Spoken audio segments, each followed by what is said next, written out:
Hi, I'm Laura Flanders of The Laura Flanders Show. Watch us on the World Channel every Sunday at 11:30 a.m. and at our YouTube channel. The show premieres and then syndicates to public television stations. Check your local listings. Prefer to listen? Find us on a local radio station or subscribe to the free podcast at lauraflanders.org. That's where you'll receive my special commentaries. I call them the F word. Here's this week's. Whatever will he do, the cable newscasters cry, eager to ply their audiences with more of the drip, drip, drip that keeps the advertisers hooked. If you're feeling withdrawal from Disaster Don's tweets, there are pictures of his golf cart and non-news of his non-lawsuits. And Joe, oh Joe, into the next 4 years, how will he handle the world, the pandemic, and the heartbreak we call the economy? How will the Dow Jones react?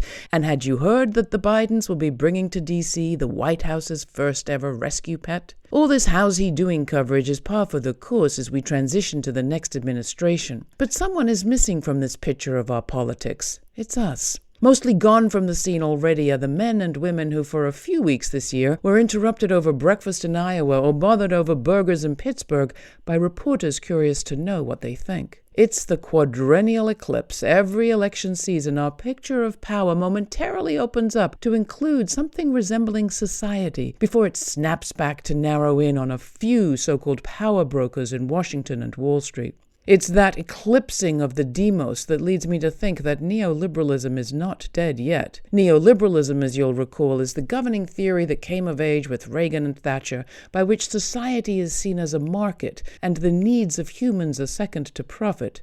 Some, progressives mostly, have been saying that after COVID and Trump and climate catastrophe, that theory is in trouble.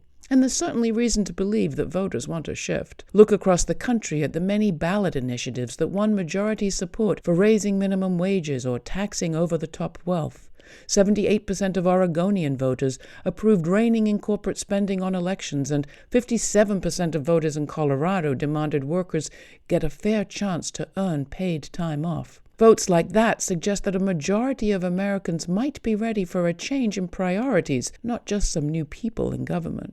But neoliberalism didn't just distort our economy. It dismembered our picture of our democracy.